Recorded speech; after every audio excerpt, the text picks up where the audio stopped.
প্রিয় দর্শক বন্ধুরা, আমি বিশ্বনাথ, জিকিউইথ বিশ্বনাথে তোমরা যারা উচ্চ মাধ্যমিক পরীক্ষার্থী রয়েছো তাদের জন্য বাংলার শিল্প সংস্কৃতি যে অধ্যায় রয়েছে সেইখান থেকে তোমাদের জন্য খুব গুরুত্বপূর্ণ প্রশ্ন এবারের ডক্টর কাদম্বিনী বসু গঙ্গোপাধ্যায়ের যে অবদান বাংলার চিকিৎসা বিজ্ঞান চর্চার ইতিহাসে সেইটার ওপর আজকে আলোচনা করতে চলেছি।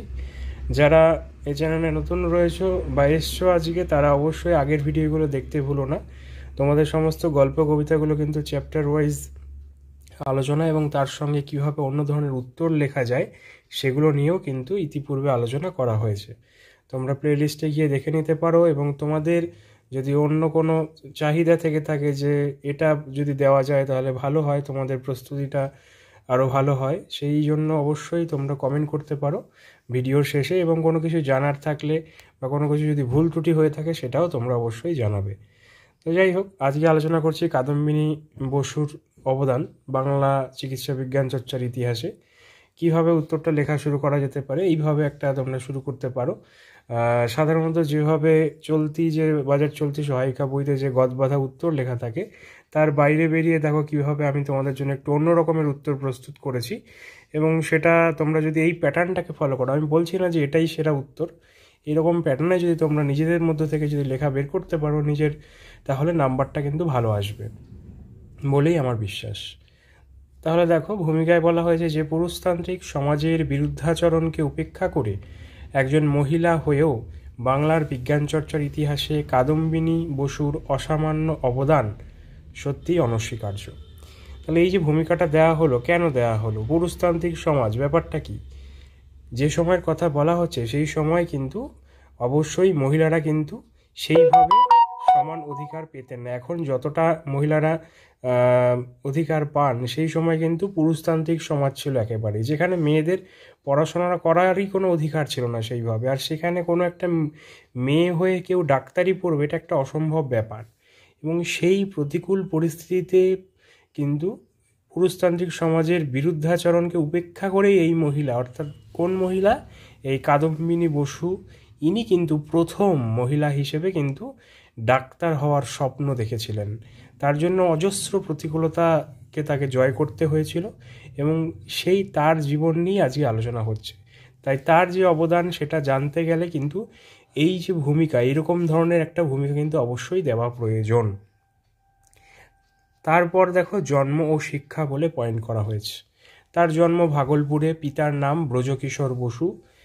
Bhagalpur girls institute, Hindu boarding school, Banga Mahila Vidyalaya, সবশেষে বেথুন স্কুল থেকে এন্ট্রান্স পরীক্ষা দেন। 1880-তে FA পাশ করে 1882 খ্রিস্টাব্দে কলকাতা বিশ্ববিদ্যালয়ের প্রথম মহিলা স্নাতক হিসেবে সম্মানিত হন কাদম্বিনী বসু।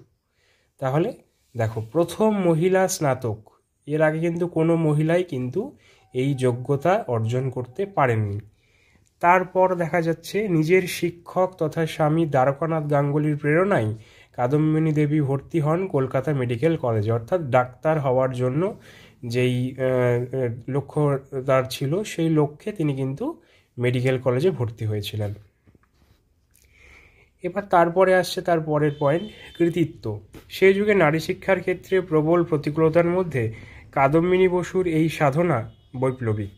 মেডিসিনের অধ্যাপক ডক্টর রাজেন্দ্রচন্দ্র প্র্যাকটিক্যাল পরীক্ষায় 1 নম্বর কম দিয়ে ফেল করালেও কাদম্বিনী বসু শেষ পর্যন্ত graduate of Bengal medical college উপাধি নিয়েই অ্যালোপ্যাথি ডাক্তার হয়ে লেডি ডাফরিন হাসপাতালে নিযুক্ত হন 1890 খ্রিস্টাব্দে। তাহলে বুঝতেই পারছো, এখানে তাকে ডাক্তার হতে না দেওয়ার জন্য যে চক্রান্ত করা হয়েছিল, ইচ্ছা করে তাকে ফেল করিয়ে দেওয়া হয়, কিন্তু তারপরেও তিনি কিন্তু দমে যাননি। একজন মেয়ে হয়ে তিনি কিন্তু তার যে লক্ষ্য, সেই লক্ষ্যে তিনি কিন্তু পৌঁছেই ছেড়েছিলেন। তাহলে এটা কিন্তু তার একটা অসামান্য জেদের পরিচয় আমরা দেখতে পাই।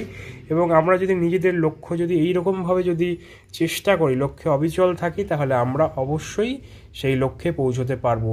এবং সেটা তুমি মহিলাই হও আর পুরুষই হও, তোমার অদম্য চেষ্টা শক্তি যদি থাকে তাহলে তুমি সঠিকভাবে যদি কাজ করো, তুমি ফল পাবেই। তারপরের পয়েন্ট, স্বীকৃতি। 1893 খ্রিস্টাব্দে চিকিৎসাবিদ্যায় অসামান্য সাফল্যের স্বীকৃতি হিসাবে LRCP এডিনবরা, LRCS গ্লাসগো এবং GFPS ডাবলিন ডিগ্রি নিয়ে বিলেত থেকে স্বদেশে ফেরেন। 3টি ডিগ্রি কিন্তু তিনি নিয়ে ফেরেন একসাথে। তিনি ভারতের প্রথম বিলেত ফেরত ডিগ্রিধারী মহিলা চিকিৎসক।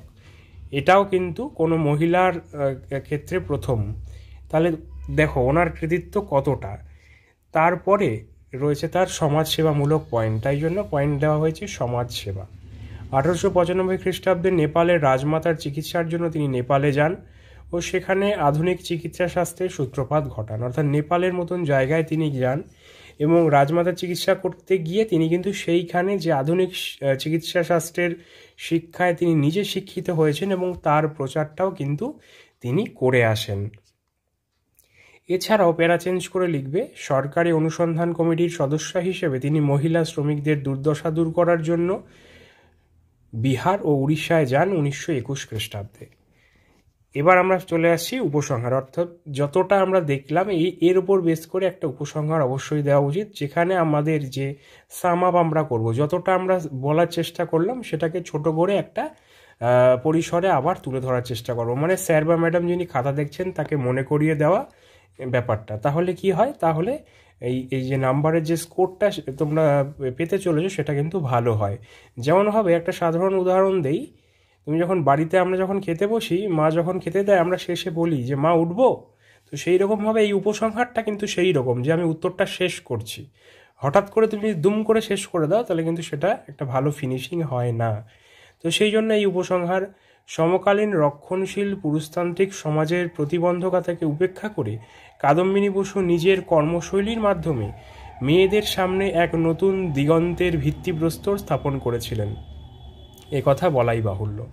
তাহলে দেখো সেই একই ব্যাপার, নিজের কর্মশৈলীর মাধ্যমে তিনি যে কর্ম করেছেন, তার যে অদম্য জেদ এবং তার দ্বারা তিনি যে লক্ষ্যে পৌঁছেছিলেন, সেটা কিন্তু সেই সময়কার মেয়েদের কাছে একটা আকাশ কুসুম, একটা সোনার পাথর বাটির মতন ব্যাপার, একটা অলীক ব্যাপার, যেটা হতেই পারে না। সেই হতেই পারে না ব্যাপারটাকেই কিন্তু তিনি সফল করেছিলেন। দেখো যেটা আমরা পারছি না সেটা কিন্তু আমাদের কাছে কঠিন, কিন্তু যখন আমরা পেরে যাই তখনই কিন্তু সহজ হয়ে যায়।